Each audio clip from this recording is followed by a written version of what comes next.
کثیر میں گہرائی صرف اس قدر معتبر ہے کہ دونوں ہاتھ ملا کر پانی لینے سے زمین نہ کھل جائے. مطلب نیچے مٹی ہے, پانی لیے تو نیچے گدلا بنا ہو کے فوری مٹی مل کے اوپر نہ آ جائے, اتنی گہرائی کافی ہے. ہمارے حوض تو بہت گہرائی ہے, خط کے اتنی گہرائی ہے نا. بعض جگہ بہت اتھل اتھل حوض بھی ہوا کرتے ہیں. اب اس کے بعد میں بتایا گیا کہ آب کثیر آب جاری کے حکم میں, یعنی جو حوض ہے, ابھی آپ جو نہر کا پانی سنے تھے آب جاری کے اندر, اس کے حکم میں, یعنی نجاست کے گرنے سے ناپاک نہیں ہوتا.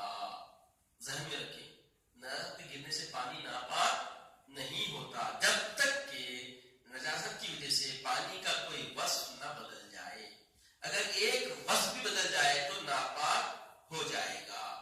یہ پانی کے اندر وصف کیا بدلنا, بولیے کیا ہے وصف, کیا ہے؟ رنگ بو مزہ, رنگ بو مزہ, یہ پانی کے اوصاف ہے. یہ اگر ایک بھی بدل جائے تو پانی کیا ہو جائے گا, ناپاک ہو جائے. اور پھر اس وقت تک پاک ہوگا جب اس کا متغیر وصف دور ہو جائے.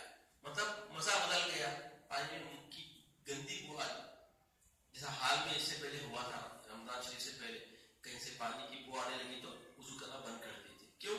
کہیں لیکیج آ گیا تھا, ہے نا. تو رنگ بو بدل گئی تو پانی ناپاک, رنگ بدل گیا تو پانی ناپاک, مزہ بدل گیا تو پانی ناپاک. اگر یہ وصف پھر دور ہو جائے, نلا کھول رہی, بورنگ کھول رہی, تو بہتے بہتے پھر وہ چلے گئی, پانی پھر کیا ہو گیا, پاک ہو گیا. اس میں کوئی کرائیت نہیں ہے جب تک کہ رنگ بو مزہ نہ بدل جائے.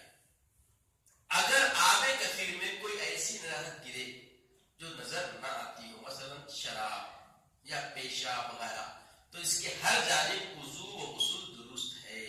اور جو نظر آتی ہو جیسے پائخانہ, مردہ جانور, مردہ جانور مراد کیا ہے, ہر مردہ جانور, مطلب کتا, سور وغیرہ سب وغیرہ, تو اس کی دوسری جانب یا مقام نجاست سے بقدر 4 گز کے ہٹ کر وضو غسل کرنا چاہیے.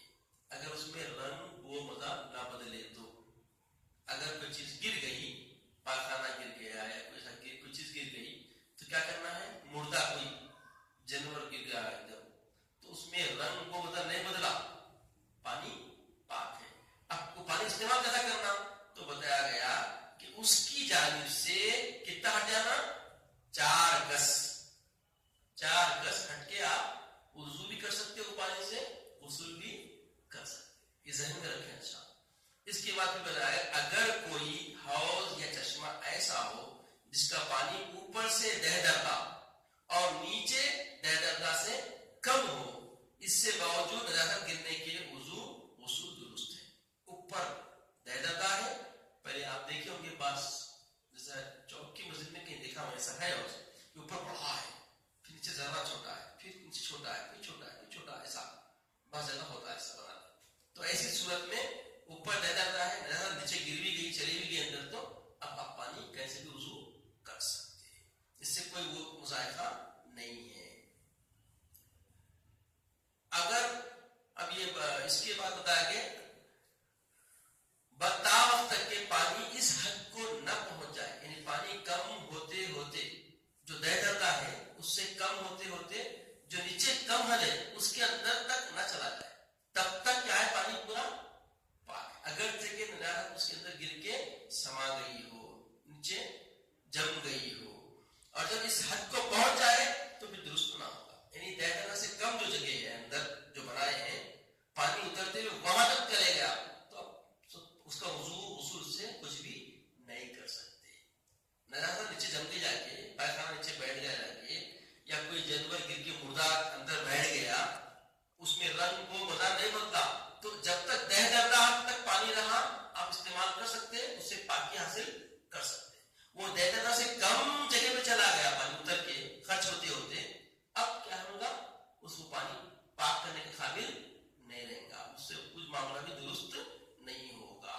اس کے بعد بتایا گیا کہ اگر کسی ناپاک حوض میں پانی داخل ہو,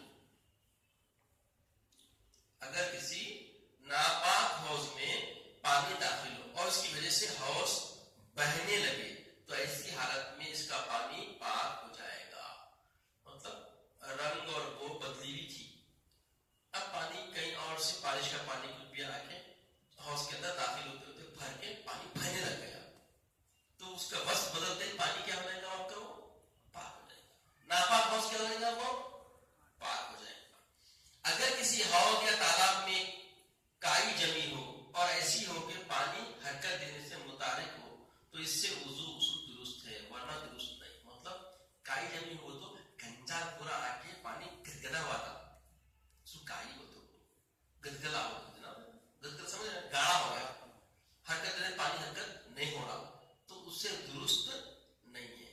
اگر پانی حرکت دینے سے حرکت ہو رہی پانی میں, پانی ہل رہا ہے تو درست ہے. پانی میں کیا ہوتا ہے, جالے جالے آتے کہیں کے گنجال کی تو جمع ہوا ہے. اگر وہ ہل رہا نہیں تو متحرک نہیں ہو رہا تو درست نہیں ہے. اگر کسی حوض میں بدبو ہو مگر نجاست معلوم نہ ہو یا کسی حوض میں صرف نجاست کے گرنے کا احتمال ہو, خیال ہو, پورا یقین نہ ہو تو اس سے وضو غسل درست ہے. احتمال ہو تو بھی, اور اس کے اوپر کیا خالی کے ساتھ گیا ہوں گا بلکہ احتمال ہے اور پورا یقین حاصل نہیں ہے تو اس سے دونوں بھی کیا ہے, وضو غسل دونوں درست ہے. اب اسی کیا تھا, آب جاری کا حکم, تو اس میں آب مقید میں آب کثیر کی بات. اب آب خلیل کیا ہے بھائی؟ آب خلیل وہ پانی ہے جو کثیر نہ ہو, یعنی 10 درجہ نہ ہو, 10 درجہ سے کم ہو, 10 درجہ سے کم ہو. مثلا بتایا گیا یا جس کی ایک طرف کی نجاست کا دوسری طرف اثر پہنچتا ہو, نہیں حرکت دینے سے 10 درجہ سے کم ہے, اتنا کم ہے پانی ہلاتے کہ پانی پورا ہل جاتا ہو, تو ایسی صورت میں کیا بولتے, آب خلیل ہوتے ہیں, آب خلیل. اب آب خلیل کا حکم کیا ہے؟ آب خلیل تھوڑی سی نجاست, مثلا ایک قطرہ شراب یا پیشاب یا خون یا ذرا سا پیخانہ بھی گرنے سے ناپاک ہو جاتا ہے, اگرچہ کہ نجاست کے اثر سے پانی کا کوئی وصف بھی نہ بدلا ہو, وصف بھی نہ بدلا ہو تو بھی پانی کیا ہو جائے گا, پورا ناپاک ہو جائے گا. جیسے سم بنا رہے ہیں آج کل, سم 10 درجہ سے کم ہوگا, اس لیے سم کو بڑی احتیاط کرنا ہے. لوگ ہر کوئی سم سم سم بول دے رہا, اور سمر میں ایسا بنا دیں کہ اس کو جو ہے نا گٹر کے سے آتے نا بند کرنے کے ویسے ڈال دینا اس کے اوپر. اب بچے لوگ پیشاب کر دیتے, کچھ بھی کر دیتے, جھاڑو مارے ادھر چلے گا, ایک خطرہ کے اندر گر گیا, پورا سم کا پانی کیا ہو گیا بولیے, ناپاک. جو پانی غسل اور وضو کے لیے لائق نہیں وہ پانی کھانے پینے کے لیے بھی لائق نہیں. دیکھیے آپ اہم بات سمجھے, جو پانی غسل کے لائق نہ ہو, یعنی غسل اور وضو میں خود اتنا پاک پانی ہونا کہ وہ پانی آپ پی بھی سکنا اور اس کو کھانے پینے کے استعمال میں لے سکنا, اتنا پاک پانی طہارت کے لیے ہونا. سمجھ رہے آپ, طہارت سے بچا ہوا پانی اب آپ اس سے وضو بھی کر سکتے, غسل بھی کر سکتے اور پکا کے کھا پی بھی سکتے. تو سوچئے کتنی اہمیت کی چیز ہے اسلام میں. اسلام کتنا نظیف اور نیٹنس اور صفائیت والا مذہب ہے.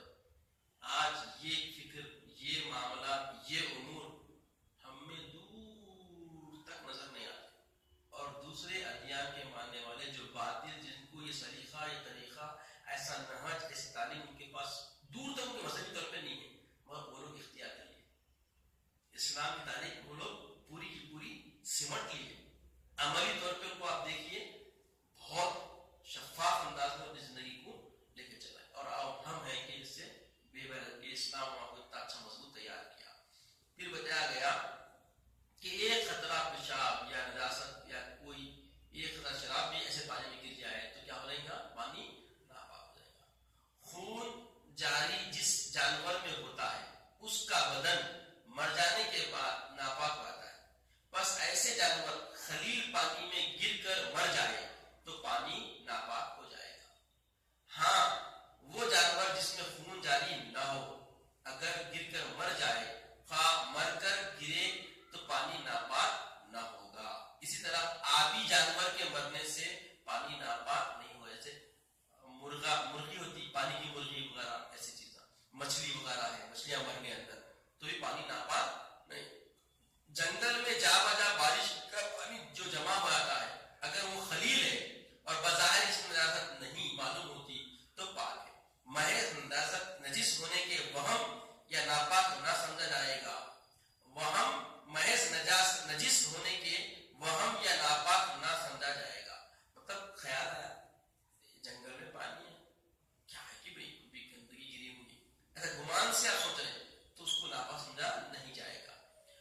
یقین ہے دیکھ لی نزاکت